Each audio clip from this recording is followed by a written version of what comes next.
人一把拽出角落里的机器人，然后扯掉了他的电源。拿起遥控器的瞬间，机器人就醒了过来。在男人的操纵下，机器人从狭窄的车厢内走了出来。女孩们看到机器人就想要拍照合影，他立马挥手表示不行。听到他要收费5元，女孩们便头也不回地走了。All right, I'm kidding. $3. Whatever. How about 250?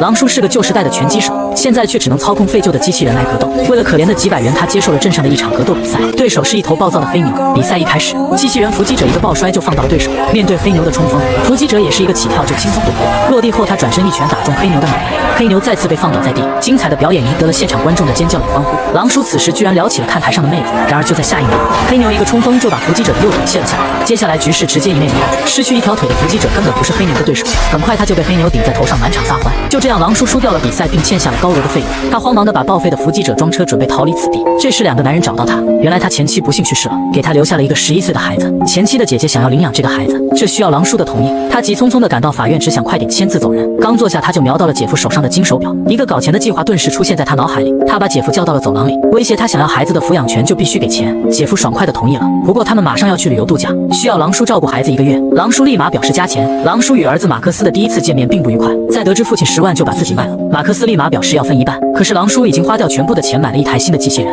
在见到机器人时，马克思立马说出了他以往惊人的战绩，接着便熟练地操纵他来的一套组合拳。狼叔没想到马克思也对机器人拳击很感兴趣。经过一番调试以后，狼叔迫不及待地带着吵闹和儿子来到了地下拳击场。今晚他一定要赢得痛快。他不顾儿子的劝阻，直接越过了热身赛，一上场就要挑战这里的最强机器人大副。比赛一开始，狼叔操纵的吵闹上去就是一拳打飞了对手，接着一套组合拳打的对手毫无还手能力。可大副也不是吃素，抓住机会一拳打中了他的腹部，接着乘胜追击发起了连续攻击。对手疯狂的进攻打得狼叔有些手忙脚乱，他开始胡乱地发起了指令。大副抓住机会打动了吵闹的一条手，接着一个锤击彻底地结束了比赛。曾经的冠军选手居然输给了业余玩家。输掉比赛的狼叔把一切责任推到了机器人的身上，但马克思却认为全是他的错，他根本不熟悉吵闹的操纵模式就去比赛，完全就是盲目自大。争论一番后，父子俩不欢而散。为了继续打拳赚钱，狼叔带着马克思来到了机器人废品站，打算在这里找一些零件带回去。他带着马克思熟练地躲过探照灯，来到了零件堆放处。他们冒着大雨仔细翻找着，在寻找途中，他也向马克思介绍了拳击运动的时代变迁。真人拳击之所以会消失，是因为人们想要不死不休的暴力比赛，而机器人不流血也不会感到疼痛，所以机器人拳击就取代了真人拳击。马克思听得很入神，没有留意脚下走到了悬崖边。That's a long way down. You fell, you definitely did.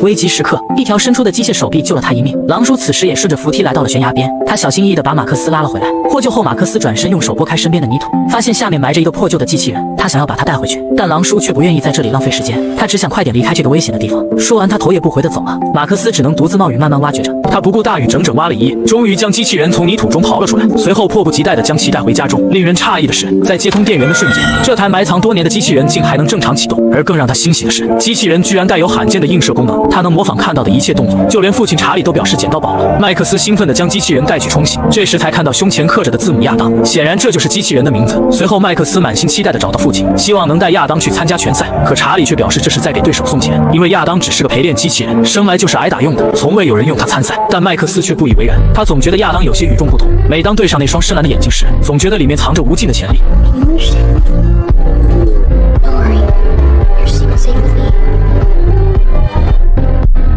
为了实现自己的梦想，麦克斯死缠烂打，让父亲带亚当去参加比赛。查理被儿子吵得心烦意乱，只好带着麦克斯来到职业赛场，想让他见识一下顶级机器人的实力知难而退。然而，当麦克斯看到最强拳王的恐怖实力后，非但没有被对方制胜，反而莫名生出一种宿敌相见的感觉，心中更加坚定要让亚当参赛的想法。于是麦克斯再次缠上父亲，查理无可奈何。为了让儿子彻底死心，他带着麦克斯来到一处业余赛场，然后以100块为赌注，为亚当找了一个排名靠后的对手。可即便如此，查理心中也很明白，身为陪练机器人的亚当根本没有胜算。果不其然，比赛刚一开始，对手就率先发起攻击，上来就一脚锁住了亚当，紧接着便是狂风暴雨般的攻击，亚当顿时落入下风。加上麦克斯也是首次参赛，根本没有一点实战经验，很快就被对方完全压制。好在亚当是个陪练机器人，最大的优势就是扛揍，可一味的挨打也不是办法。连续承受几次重击后，亚当也坚持不住倒了下去。麦克斯不愿就此放弃，大声呼喊，试图唤醒亚当。查理本想劝儿子放弃，却不料亚当竟然真的站了起来。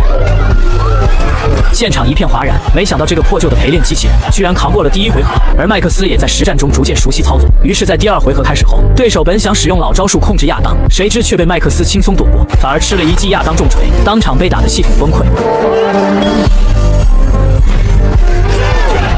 随着倒计时的结束，麦克斯居然赢下了这场比赛，而且还被一位经纪人看中，邀请他们去参加地下拳赛，这让查理心中重新燃起斗志。为了尽快提升亚当的战斗力，查理决定将拳击技术记入系统中。而亚当的映射功能的确强大，他能将每一个细微动作都模仿下来。也从这一刻起，属于他们的高光时刻就此展开。亚当就像一匹横空出世的黑马，在各种地下赛场中大展身手，不仅打出了赫赫威名，同时还让父子二人赚得盆满钵满。而最令人兴奋的还是他们终于收到了来自职业比赛的邀请函，这代表只要亚当继续赢下去，他们就有机会挑战拳击界那位至高存在，而打败他则是父子俩的共同梦想。然而现实却很残酷，当他们真正踏入职业赛场，才发现这些职业机器人的含金量远远超出预料。只因对手是赫赫有名的双子星，背后不仅有着专业设备操控，2颗脑袋更是能360度无死角锁定目标。反观查理父子俩却只有简陋的语音操控系统，很明显双方实力有着天壤之别。好在陪练机器人的最大优势就是扛揍，再加上查理拥有丰富的拳击经验，他操控亚当利用灵活的身形，一时间竟与对手打得旗鼓相当。可设备落后始终是个硬伤，当亚当被逼进角落，劣势就出现了，他无法利用身法闪躲，只能被动艰难防御。尽管查理绞尽脑汁想要突围，可对手根本不给他任何机会。就在这危急关头，查理却惊喜地发现，双子星每次挥动右拳时都会后拉一下。查理看准时机，一个低头躲避闪出角落，紧接着压低身形与对手开始贴身短打。双子星庞大的身躯在此时反而成了累赘，在亚当狂风暴雨的连攻下，很快双子星的系统不堪重负出现故障，而查理明显不想给对手喘息的机会。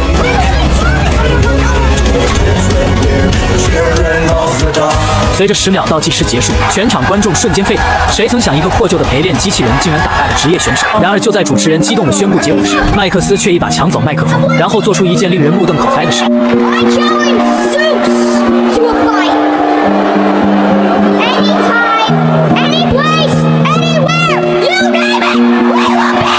麦克斯知道，即便亚当打赢了双子星，也不具备直接挑战宙斯的资格，所以他故意当着媒体的面挑衅，就是要让宙斯团队找不到拒绝的理由。而这一阳谋果然有用，对方迫于舆论压力，只能应战。可接下来他们就要直面拳击界这位不败神话。传说宙斯出道至今打了不下100场比赛，但从未有谁在他手中撑过一个回合。所有人都认定这是一场必败之战，唯独麦克斯充满信心。自从他将亚当从垃圾场挖出来的那一刻，就已经预感到会有今天，所以明知对手强大无比，他们也毫不畏惧地发起挑战。然而万万没想到，宙斯的实力远远超出所有人的预料。比赛刚一开始，宙斯仅用了一拳就将亚当打倒在地，那恐怖的力量几乎让亚当陷入死寂状态。要不是陪练机器人皮糙肉厚，估计会被这一击当场 KO。好不容易缓过劲爬了起来，却又被瞬间击倒。没想到短短10秒之内，亚当竟然连续倒地2次。查理父子作为操控者也是焦急不已，不停地为亚当加油，似乎真的听到呼唤。亚当又一次挣扎起身，此时宙斯明显有些不耐烦，直接发起连续猛攻，当场将亚当逼进角落暴打。最终在一记钢猛铁拳下，亚当第3次倒地，而这一次他躺在地上久久没有动静。裁判见状开始读秒，就在众人认为亚当已经起不来时，麦克斯发出不甘的呐喊。那声音仿佛带着穿透灵魂的力量，亚当竟奇迹般再次站起。宙斯被这犹如小强般的对手彻底激怒，他的攻击变得愈发凌厉，挥出的每一拳都用尽全力，是要将对手全身碾碎。可就在观众以为亚当必败时，让人诧异的一幕出现。宙斯团队惊愕万分，没想到一直被动挨打的亚当竟然还有还手之力。不过这只是出其不意了，等宙斯反应过来后，亚当依旧摆脱不了被压制的命运，只能卡在角落苦苦支撑。眼看第1回合接近尾声，宙斯立马摆出架势准备致命一击。然而这个大招的后摇时间明显太长，直到结束铃声响起都没发出来，亚当因此捡回一条小命。父子俩争分夺秒开始抢救，深知第2回合必定更加惨烈。果不其然，铃声一响，宙斯就发起全力猛攻。可让对方团队无语的是，亚当仿佛就是只打不死的小强，无论被击倒多少次，总能顽强地站起来，甚至在查理的敏锐观察下，偶尔还能发起反击。虽然依旧处于下风，但却在不知不觉间将比赛拖到了第4回合。所有人都想看看亚当的极限在哪里，可谁知意外突然降临，亚当毫无征兆地在台上茫然游走。查理猜的没错，亚当在接2连3遭受致命打击后，系统终于还是发生了故障，失去指挥的亚当犹如一具断线木偶。好在铃声及时响起，这才保住一命。但此时的情况明显遭到极点，无法接收指令的亚当根本不能比赛。查理心沉谷底，可麦克斯却急中生智，提出一个大胆的建议。他认为可以关闭故障的语音系统，转用亚当自带的映射功能。查理一听，顿时觉得可行，于是立马开始战前准备。You can't hear me, but you can see me. So watch me. Watch me.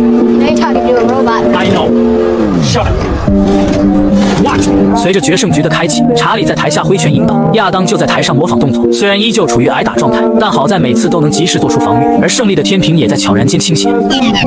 原来在不知不觉中，宙斯的能量已经所剩无几，而查理明显早有察觉，于是当面做出挑衅的动作。这一行为让宙斯的操作者瞬间上头，一个破旧的陪练机器人也胆敢嘲讽王者。他不顾后果地展开疯狂攻势，势必要让对手付出狂妄的代价。殊不知这正是查理想看到的，他操控着亚当拼命防御，将扛揍的优势发挥到了极致。就当宙斯团队认为稳超胜券时，查理苦等的机会终于出现了。